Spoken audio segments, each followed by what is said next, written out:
E salve, salve Jinsenzenses, aqui quem fala é o Rorô do canal Otaku no Jinsei.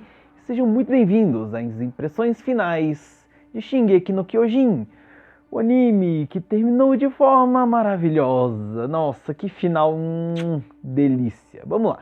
Hoje eu vou falar sobre o final da terceira temporada do anime, mais especificamente os últimos 2 episódios. E eu vou falar também sobre a 4ª temporada que já foi anunciada e o problema da Witch não animar a 4ª e última temporada. E só lembrando, esse é um review final, ou seja, eu vou falar sobre o final da temporada. Logo tem o quê? Spoilers. Então se você não assistiu, não veja o vídeo. Vai lá assistir e depois você volta aqui e vê o vídeo.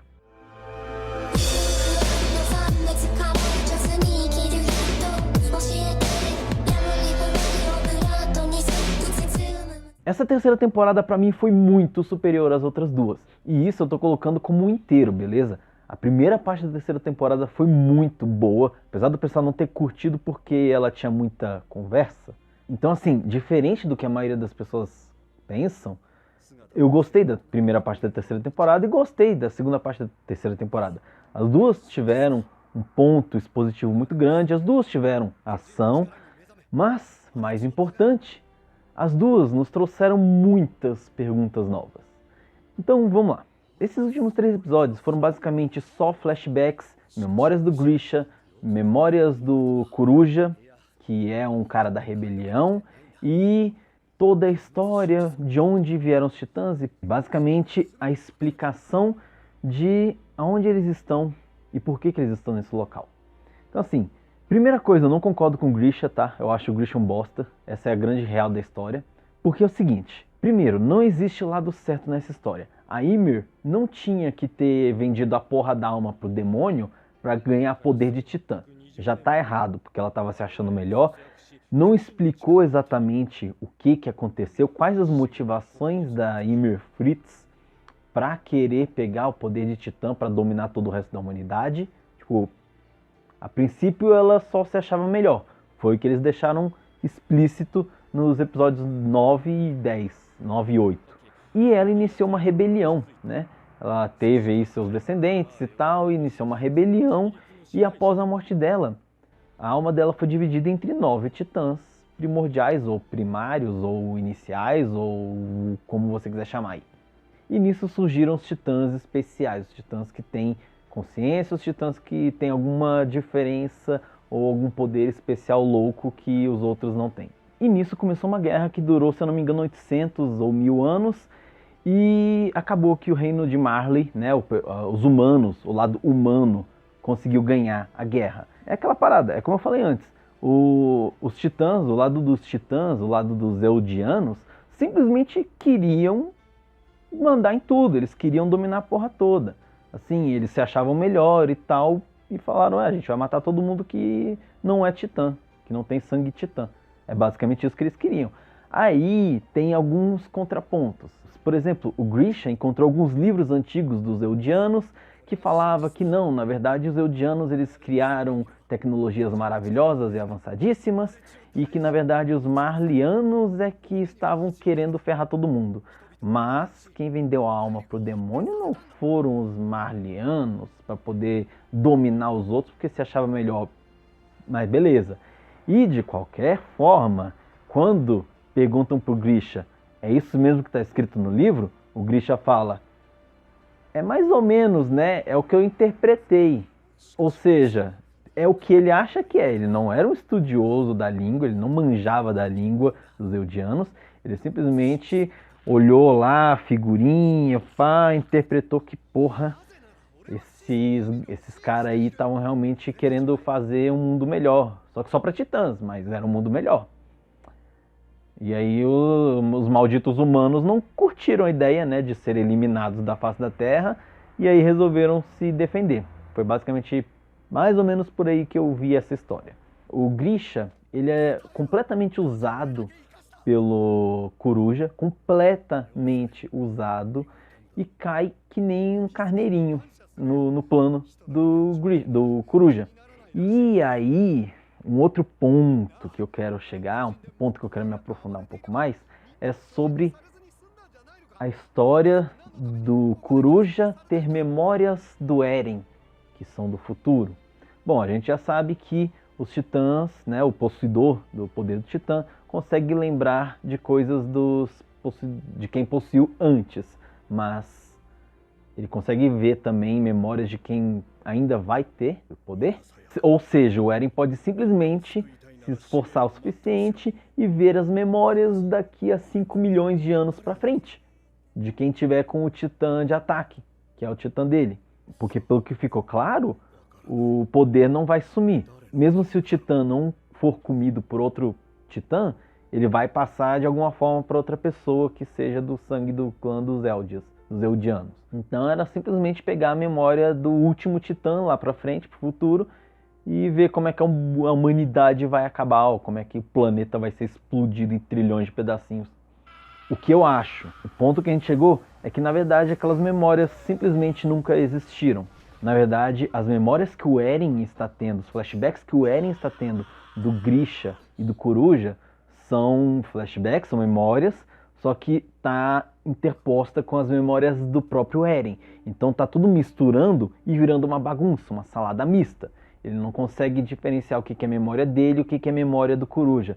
Por isso que aparece o Coruja falando: o único jeito de salvar a Mikasa e o Armin é se você fizer tal coisa. Não lembro agora o que ele falou, mas ele botou a Mikasa e o Armin, sendo que a Mikasa e o Armin nem eram vivos nessa época. Ou seja, eles nem tinham nascido e o cara já tinha falado deles. E ele fala, de quem serão essas memórias? Pra mim, isso é simplesmente o Eren, com as memórias do Eren, lembrando e bagunçando todas as memórias, tanto dele, quanto do pai dele, quanto do Coruja. Então, assim, eu acredito que seja isso. Não tem nada a ver com o Coruja tendo memórias do futuro. Porque senão seria um poder absurdamente roubado. Era só tu se esforçar um pouquinho e pegar a memória daqui 10 anos, 100 anos, 500 anos, 1000 anos. E falar, é isso que vai acontecer? Porra, posso prever isso aqui, hein? Porra, posso fazer isso aqui pra não acontecer tal coisa. Ou talvez não sei. Mas de qualquer forma é isso. E agora, vejam só. Os titãs não parecem mais ser tão maus assim, não é não? E com toda essa revelação de que existe um mundo muito maior do lado de fora, que eles estão presos numa ilha, faz muito sentido o que o Zack e o Reiner estão querendo fazer.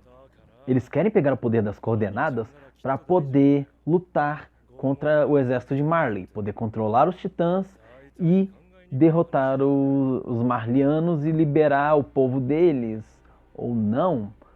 É aquilo que eu falei, não existe lado certo. A galera de Marley não devia ter escravizado e isolado o pessoal dos Eldianos.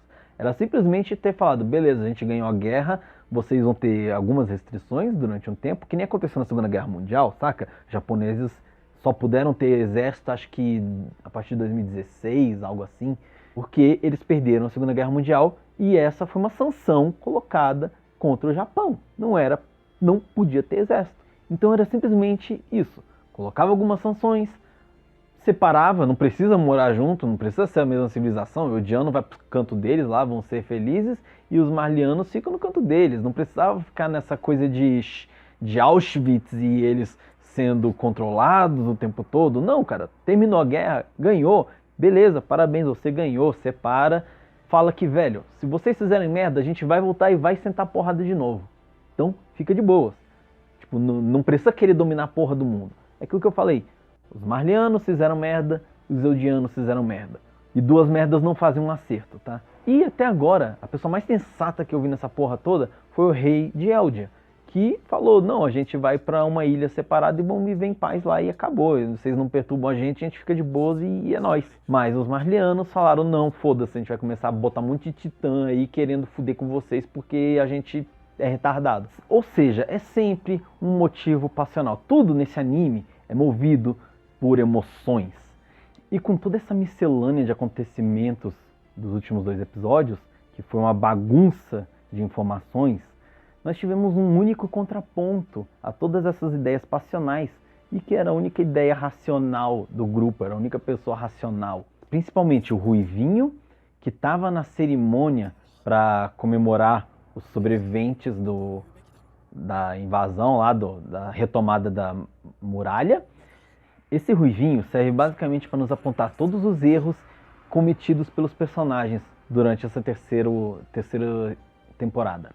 Ele literalmente pega e joga na cara o que todo mundo quer falar, que é: vocês agiram de forma impulsiva, vocês sabem que todo mundo aqui preferia o Erwin vivo do que o Armin, e o Armin só está vivo hoje porque ele é amigo daqueles dois, saca? E ele jogou na cara que o Eren é um cara que acha que tá sempre certo, que tudo que ele faz é certo.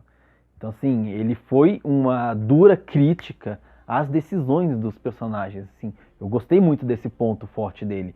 Ele também chegou e apontou o dedo na cara da Mikasa e falou: você é a única que é um pouco mais madura, porque você abriu mão do Armin.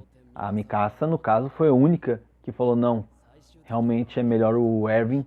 Mesmo eu amando o Armin, gostando dele, sendo amiga dele desde a infância, amando fraternalmente, antes que venham me apedrejar, no fundo ela sabia que a decisão correta era salvar o Erwin. Pelo menos para o moral do exército.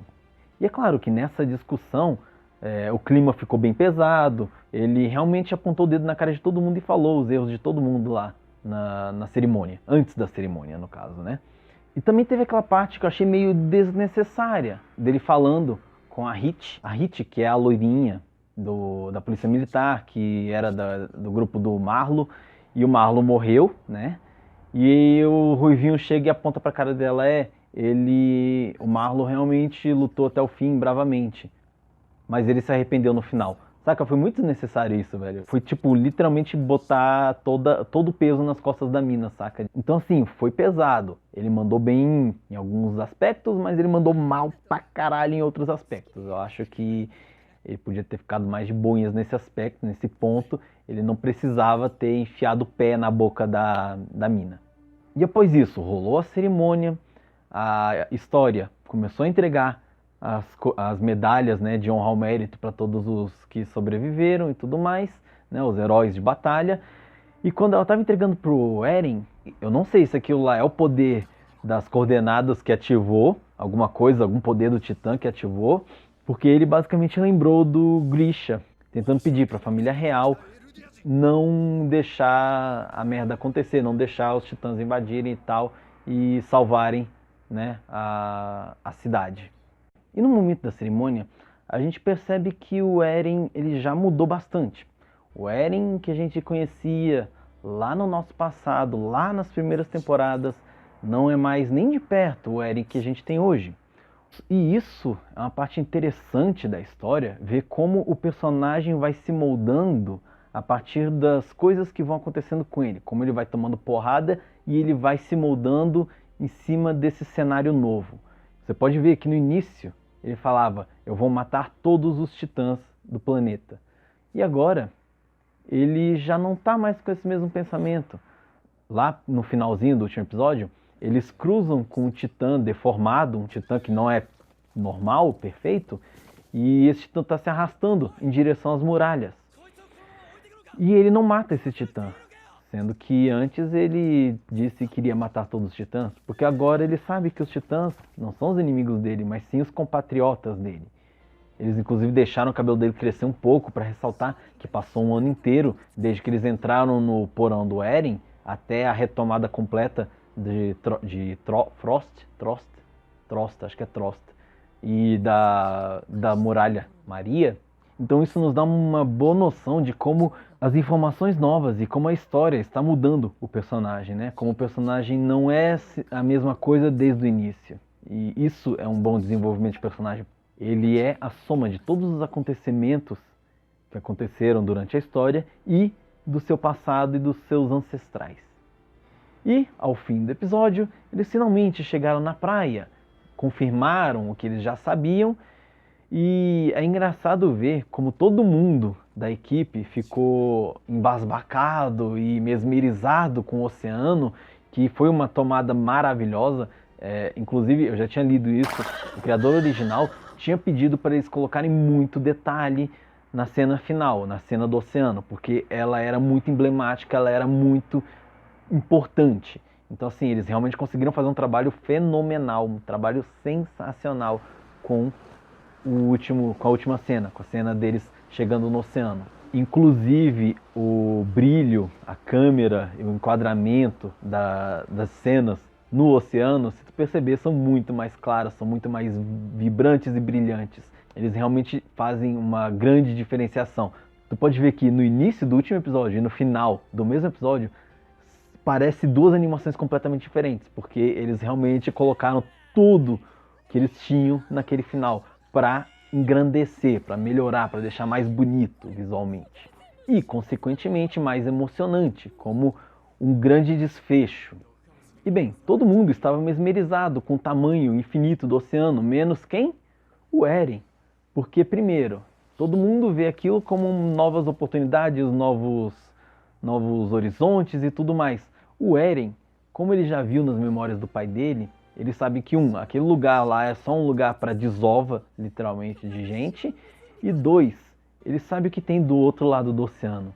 Então, assim, para ele não é nenhuma coisa maravilhosa. Para ele é simplesmente, ok, os nossos inimigos estão lá do outro lado. E eles estão nos esperando. Então, assim, foi interessante ver essa diferença da visão da galera para a visão do Eren. Apesar de que, aí vem um pequeno furo. O Armin, agora ele tem o Titã Colossal dentro dele. Ele não deveria ter também a memória do cara que lutou na guerra antes de ser mandado para Eldia, antes de ir para o Berthold. Ele devia saber, né? Em algum momento, não importa quando, o Titã Colossal foi enviado de Marley para a ilha, para o paraíso. Então, em algum momento ele teria que ter visto já o mar, com as memórias de algum dos antepassados dele. Antepassados, né? De algum dos titãs antepassados. Então não faz muito sentido pra mim essa parada. Mas tá aí, né? Bom, e depois disso, fanservicezinho básico lá, né? A Mikasa sem a bota e a Randy falando: nossa, o mar é salgado, como assim? É sensacional a Randy, cara, best wife. E cada um tendo uma reação diferente ao oceano e todo mundo falando: nossa, que coisa mística, que coisa diferenciada é essa, mano? Foi sensacional. E nas cenas dos créditos eles colocaram umas cenas que provavelmente são spoilers, mas como eu não leio o mangá, eu não sei o que é. Mas com certeza tem cenas que já devem ter acontecido no mangá e que eles colocaram lá no anime pra chamar já pra quarta temporada, nos mostrar que vai ter guerra com canhões e que vai ter todo um mar de sangue, pelo que eles deram a entender. Então assim, vamos ver o que vai sair disso aí. E este foi o fim de Shingeki no Kyojin, terceira temporada. E agora nós temos que esperar a quarta temporada. E a quarta temporada já está confirmada para outubro de 2020. E o grande problema da quarta temporada é que não sabemos se o Witch Studio vai pegar o anime para fazer. Existe uma grande chance de que eles não peguem, eles estão anunciando que não vão pegar. Pode ser que daqui até 2020 muita água role, muita coisa aconteça e pode ser que eles acabem pegando. Mas a princípio eles falaram que não vão pegar e os estúdios mais cotados para pegar a quarta temporada e última temporada, eles já anunciaram que não vai ter Shingeki no Kyojin quinta temporada, vai ser a quarta temporada e acabou. Os estúdios que estão cotados para pegar o anime são o estúdio Mappa e, salvo engano, A1 Pictures, que são dois estúdios muito bons, diga-se de passagem. Assim, qualquer uma das duas opções estariam em excelentes mãos, não seria uma caquinha. E, até onde foi informado, a staff permaneceria a mesma. Ou seja, o diretor, o roteirista, o pessoal que trabalha em Shingeki hoje seria o mesmo pessoal que iria trabalhar no outro estúdio, não importa qual seja. Então, assim, nem tudo está perdido. Os animadores podem ser recontratados, mesmo sendo de outro estúdio. A animação pode continuar, inclusive, a mesma, só muda mesmo o nome do estúdio. Mas isso ainda é algo para o futuro. Temos aí mais de um ano pela frente até isso ser consolidado. Então, quando saírem novas informações, não se preocupem que eu vou vir aqui falar para vocês. É só se inscrever no canal e ativar o Tinkerbell, que vocês vão saber quando sair vídeo de Shingeki. Então é isso, galera. Se vocês gostaram, like, sub e compartilha. Se Se vocês quiserem patrocinar o Otaku no Jinsei, vou deixar o link do padrinho no primeiro comentário, também está aparecendo aqui embaixo. Entrem no nosso Discord para falar sobre animes e coisas do universo Otaku. Sigam o Otaku no Jinsei nas redes sociais. And as always, keep cool and YOLO! Moving like the speed of sound.